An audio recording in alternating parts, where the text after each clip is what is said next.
పవన్ కళ్యాణ్ కోడి చెరువు కబ్జా విషయం మేము బయటకు తీసుకొచ్చినప్పుడు ఆయన బెంగళూరు కోర్టుకు వెళ్లి ఒక ఆర్డర్ తెచ్చుకున్నాడు. ఏ ఛానల్ పేరు కూడా ప్రస్తావించకుండా మెటా అనే సంస్థకి నోటీసులు ఇప్పించి సో ఆ సంస్థని పార్టీగా చేసి ఒక ఆర్డర్ తెచ్చుకున్నాడు.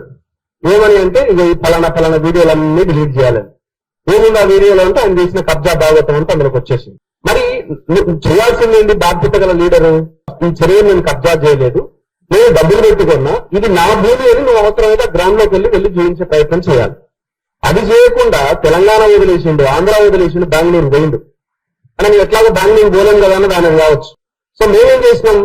కంప్లైంట్స్ ఇచ్చినాము, రేపు మాపో మళ్ళీ దాని మీద పిల్లేయబోతున్నాము. ఈ జనరల్ గా యాక్టివిస్ట్ లో లేకపోతే పార్టీలో చేయాలి, కానీ ఏ పార్టీ ముందుకు రావట్లేదు.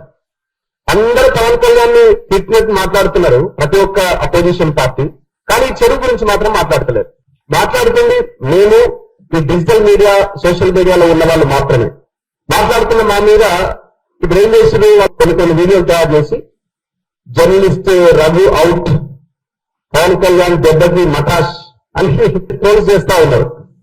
మటాష్ అయింది ఎవరు? భయపడి బెంగళూరు కోర్టుకు వెళ్లి ఆర్డర్ తెచ్చుకున్నది నువ్వు. దాని కింద ఈ సైకో బ్యాచ్ కొంతమంది ఉంటారు, వాళ్ళ మెసేజ్లు, వాళ్ళ ట్రోల్స్. సో ఇవన్నీ సర్వసాధారణం అయిపోయినాయి. దీన్ని నియంత్రించడానికి మనం పూర్తిగా నిషేధించడం అన్నది నేనైతే ఇంపాసిబుల్ అని అనుకుంటున్నా. కానీ దాన్ని నియంత్రించి మరింత పీక్ లోకి వెళ్ళినప్పుడు, ఇప్పుడు అమ్మాయి విప్లవశ్రీ మీద జరిగిన ఆ దాడి, ఆ ఫొటోస్ ఎంత దారుణంగా మార్పింగ్ చేసి పెట్టారన్నది, ఆ కాక్రోచ్ జనతా పార్టీ మీటింగ్ సంబంధించిన దగ్గర జరిగిన ఆ తీసిన ఫోటోని మార్పింగ్ చేసి ఎంత దారుణంగా ట్రోల్ చేస్తున్నారు. అదెంత ఘోరం అసలు. ఇప్పుడు ఎవరైతే ట్రోల్ చేస్తున్నారో మరి అక్కడ వాళ్ళ ఇంట్లో వాళ్ళని ఒకసారి ఊహించుకున్న ఫోటో తయారు చేస్తే చాలా బెటర్గా ఉంటది కదా. కానీ మరి మీకు కనీసం ఆలోచన రావాలి కదా. ఆలోచన కూడా రాకుండా ఈ రకమైన పరిస్థితి తీసుకొస్తున్నారంటే ఏమనాలి మిమ్మల్ని? ఇది ఎక్కడ స్టార్ట్ అయిందంటే ఈ పొలిటికల్ లీడర్లని హీరోలుగా ఎప్పుడైతే చూస్తున్నారో వాళ్ళకి ఇచ్చిన బాధ్యతను వాళ్ళు నెరవేరుస్తున్నారు. వాళ్ళని ఎప్పుడైతే వీళ్ళు లీడర్లు కాదు, వీళ్ళు రాజకీయ నాయకులు కాదు, వీళ్ళు సేవకులు కాదు, వీళ్ళు హీరోలు అని ఎప్పుడైతే చూస్తున్నారో ఆ సైకోయిజంలోకి వెళ్ళిపోతున్నారు. సో ఇది చాలా ప్రమాదం.